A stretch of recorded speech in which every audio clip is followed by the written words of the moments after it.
Hi, today we have H.L. Hicks with us, and he is going to be talking about his new book, one of his many new books, I should say, because as you all know, that H.L. Hicks has been our Etruscan's flagship author for many years and uh, has published 14 books now with us, and meanwhile has published countless uh, books from other sources. I think the grand total, I would estimate in the 40s, Harvey, We give or take, give yeah. or take, in such a variety of modes: anthologies, poetry, which is kaleidoscopic in its range, and groundbreaking in its depth. But this new book that we're going to be talking about is Demonstrategy, which obviously two words put together. And it has the unusual subtitle of Poetry for and Against.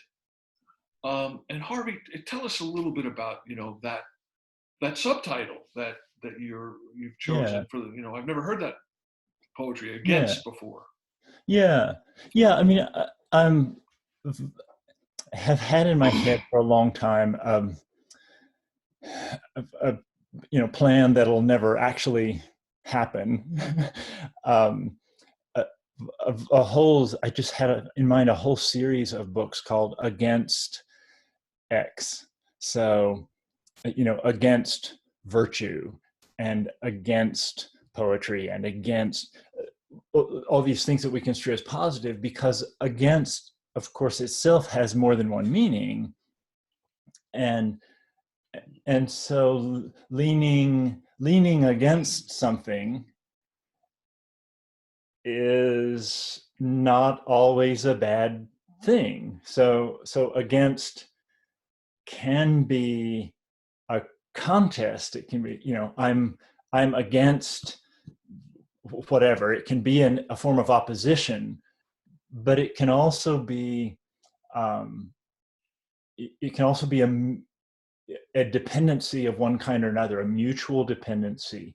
The way in which a corbelled arch stays up because each of the stones is held against the other one. So I'm very interested in that notion of againstness and the sort of positive background of it, that seems very like, not so long ago, a year or two ago, read a lovely, interesting, not always easy to read. I'm not sure I understand everything about it, but fabulously interesting book by the philosopher Adriana Cavarero, a book called Inclination. And what she points out is that there's in the history of Western philosophy and culture broadly, there's this lining up of virtue with verticality and independence and rectitude. And what she says is, well, but what that leaves out is, it leaves out forms of mutual dependence. So it leaves out things like it values paternity over maternity. And so it erases a lot of things that are actually, it erases our inclinations toward one another by insisting that this is good. It forgets that this is good too. And so I'm trying to think in that way about poetry, that there's, besides the straightforward advocacy of poetry, which I hope also to be doing, there's an often erased side to poetry that feels to me as though that kind of againstness can get at it in some way. And what kinds of things, Harvey, is poetry mutually integrated with, or if you will, in your definition here, against? Yeah. Um, I try to think of things like, um, for example, ambiguity. Um, so one of the essays tries to sort out, with Elizabeth Bishop as the exemplary poet, tries to sort out how she uses ambiguity, which we normally think of as confusing things. And so we sort of traditionally, what we want is for a word to have one meaning. And so if it's going to be clear, it's going to have one meaning. And if it's got more than one meaning, then it's ambiguous and it's obscure.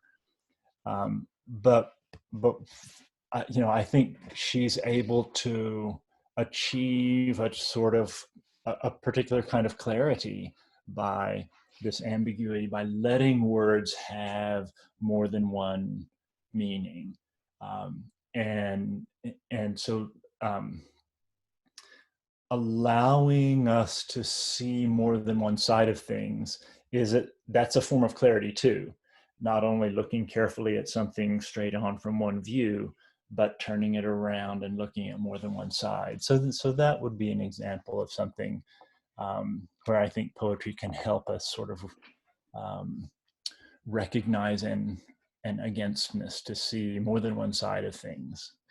So, what I love about that idea, letting the fish go, of course, is what I think is your reference. And what I love about that is if we talk about this kind of mutual dependence, I think oftentimes poetry is divided into accessible and inaccessible. Those poems which are erudite, or we had one actual hilarious encounter with a poet who when they heard about Etruscan, they said, "Oh yeah, we know about them. They're highbrow." Yeah. And of course, that division between the accessible and the inaccessible, and I think if you ask many people, their first response to poetry is that it's difficult and therefore it's somehow exclusionary. Whereas it seems like one of the projects of Demonstrategy and of all your work is really to contest that division. And tell me a little bit more about how that division is erased, or at least challenged. Yeah.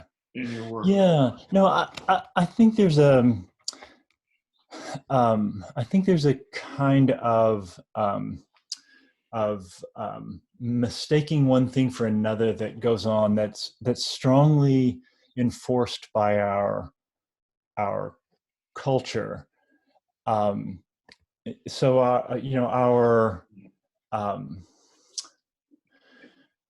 our large institutions, especially our economy, depend on an exchangeability, fungibility of one thing for another. So in order for a market economy to run, we have to be able to substitute one thing for another. So I want to buy your used car, and you want to go buy, with the money from the used car, you want to go buy, Michael Jordan's Chicago home, which has been on sale for a while. Apparently, his mansion keeps coming down on the price. And so, in order for those exchanges to happen, I've got to be able to take whatever I have that's of worth, my labor, my time, something I've sold,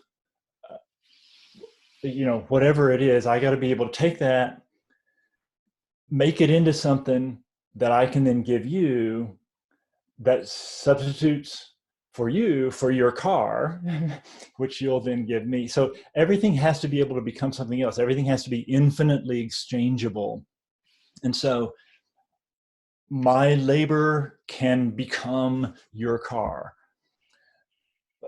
Well, that's fine for the market economy, but poetry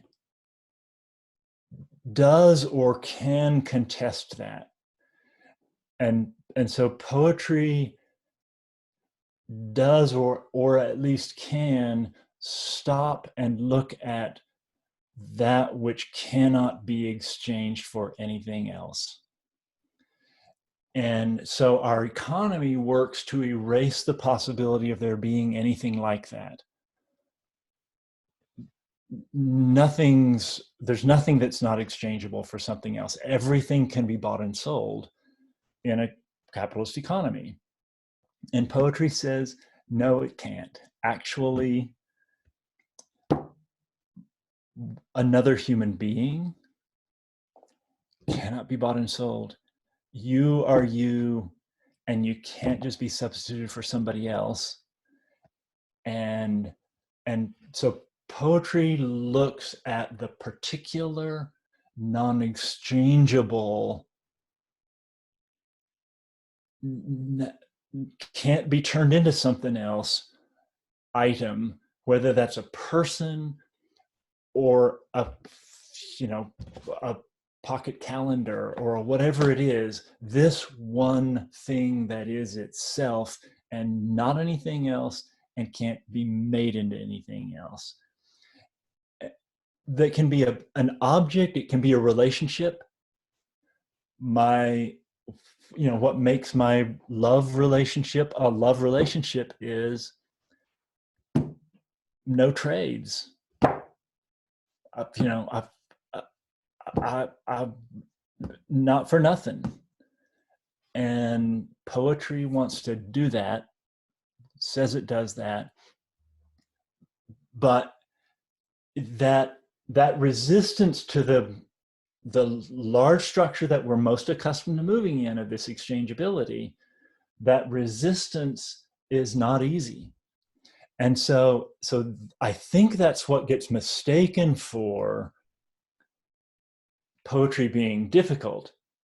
It's not difficult in the sense of I can't understand what that means. Yeah, that can happen in archaic poems. I don't use thee and thou anymore. What are you talking about? But I don't think that's what people usually mean. I think what people usually mean by poetry is difficult is, oh shit, I have to stop and I have to look at something in a way that's radically different from what I have social permission to do. What I have social permission to do is look at everything according to its price. The market tells me what something is, and the market tells me what something's worth. That's the way I'm permitted to look at things in the world. And it's hard to stop and look at, it's hard to step out of that. And poetry's trying to get us to do that. So to me, I think that's what gets mistaken for difficult to understand. No, it's not that it's difficult to understand. It's difficult to do. It's difficult to follow a poem into actually looking at a person or a relationship or an object as a non-exchangeable, unique, particular item. Wow, and I think of that line of W.H. Auden, "Poetry makes nothing happen," which has oftentimes been thought of as a privileging of the word over the world. But if you think of it in another way, if you use this word "against" that you're talking about, it's also, it makes nothing happen. In other words, that thing called nothing, it brings it into being, as opposed to all the somethings that we live by day to day. Poetry is the channel or the gateway to making nothing happen. And in that way, it's a very active statement, as what you're saying about reading poetry and making poetry is extremely active and engaging, as opposed to off-putting and and exclusionary. So that word again, we come back to that word "against" again. Uh-huh. In your work, because when I think not just of Demonstrategy, when I think of of all your work. I mean, there are many poems which are hilarious, humorous, quote unquote accessible, and others which do demand that you really take a slice out of your day or week or lifetime to consider in a way that allows all and nothing in the poem to truly happen.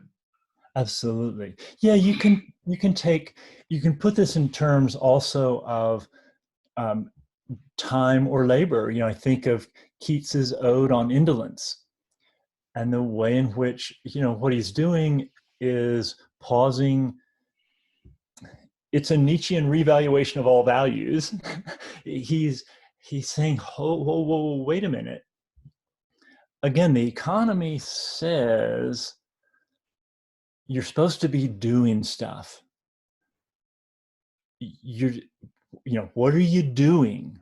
What are you doing? And so when students come to us, those of us who teach in colleges, what the parents want to know is, what is this going to teach my child to do?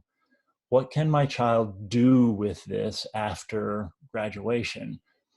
And so everything is framed in terms of doing. And again, the pressures are intense. I'm thinking of a book by Jonathan Crary, a recent book called 24/7, in which he argues that, sort of look around you, and the last unconquered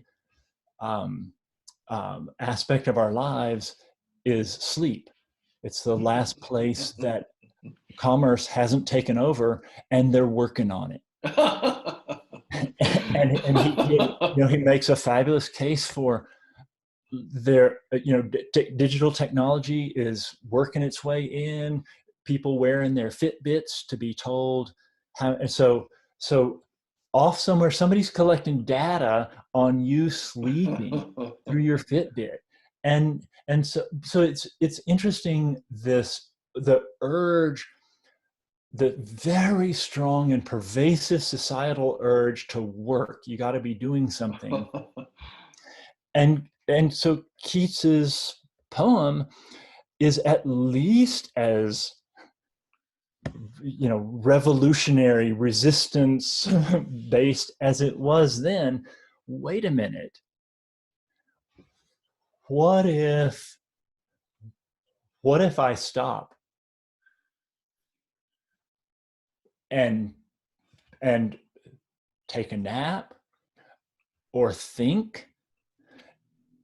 That's against our entire economy. You're supposed to be doing something, and you're supposed to be doing something worthwhile, not being indolent. And so I think poetry is one of its currents is that reminder that the imperative to work is an internalized imperative from society, and it's not an ultimate value ordained by God as no. We're stopping and looking at the world, stopping and looking at the bird on your fence, or stopping and looking at the palm of your hand. There might be worth in that as well. And so I think poetry can be against in that way also. I think of that poem by James Wright, Lying in a Hammock on William Duffy's Farm, where he's looking at a bird, he's lying there, he's doing nothing, and the last line of the poem is, "I have wasted my life." And of course, he's talking about all the things that we do for the economy, and realizing that's where the waste is, in some sense.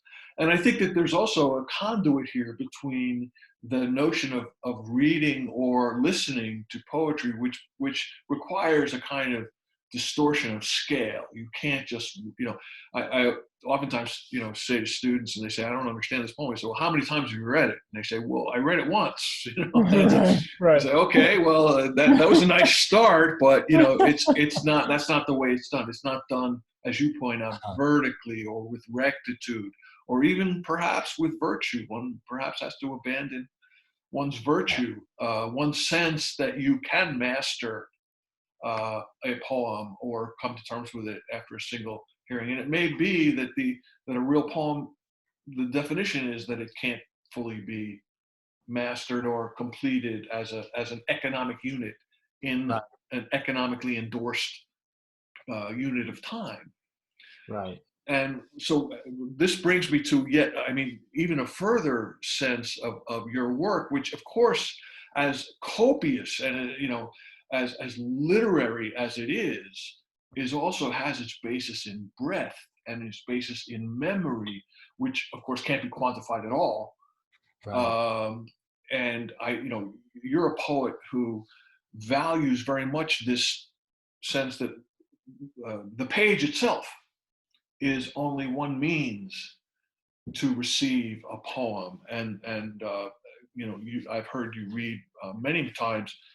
I say not read, but recite poems, which obviously to do so in our world without the oral tradition of memory, which would have allowed rhapsodes and bards uh, to sing words that were conceived and spoken in one breath. In our case, that's an act of commitment, of honor, of memory, and it's also, of course, taking us completely out of time, because Right. how long does even a person of great capacity, how long does that person take to learn a Uh-huh. poem, to get it completely off the page? And I think there's no one that I know who does that more uh, compellingly than you do. Um, so I thought maybe we would take a few minutes and have you just share a poem, Harvey. I mean, you could give us the Oh, Keats. sure. You could give us the Keats, Right. or, or any other poem that you'd like to share with us Um, as we talk today. yeah. Yeah, sure. Let's see. So we've talked about Keats, we've talked about Elizabeth Bishop. Um, let's see, who should we recite? How about a Bishop poem? Um, so um, here's the Armadillo, uh, um, which I find a just bizarre poem. I have absolutely no idea what it's about, and and therefore, but love it. So Elizabeth Bishop, the Armadillo. It's dedicated to Robert Lowell. It's a they, as you know, corresponded and were close friends. So the Armadillo. This is the time of year when almost every night the frail, illegal fire balloons appear, climbing the mountain height, rising toward a saint still honored in these parts. The paper chambers flush and fill with light that comes and goes like hearts. Once up against the sky, it's hard to tell them from the stars. Planets, that is, the tinted ones, Venus going down, or Mars, or the pale green one. With a wind, they flare and falter, wobble and toss. But if it's still, they steer between the kite sticks of the Southern Cross, receding, dwindling, solemnly and steadily forsaking us, or in the downdraft from a peak, suddenly turning dangerous. Last night, another big one fell. It splattered like an egg of fire against the cliff behind the house. The flame ran down. We saw the pair of owls who nest there flying up and up, their whirling black and white stained bright pink underneath until they shrieked up out of sight. The ancient owl's nest must have burned. Hastily, all alone, a glistening armadillo left the scene, rose-flecked, head down, tail down, and then a baby rabbit jumped out, short-eared to our surprise. So soft, a handful of intangible ash with fixed, ignited eyes. Too pretty, dreamlike mimicry of falling fire and piercing cry and panic and a weak, mailed fist clenched, ignorant against the sky. H.L. Hicks's new book is Demonstrategy, Poetry for and Against. And we're delighted to have him here today. And we hope that you'll go out and buy the book because as much as we as much as we prize nothing, we also enter into that economic world. We are mostly for, not against your purchasing a copy. Thank you, Harvey Hicks. Thanks, Phil. This is great. I appreciate it.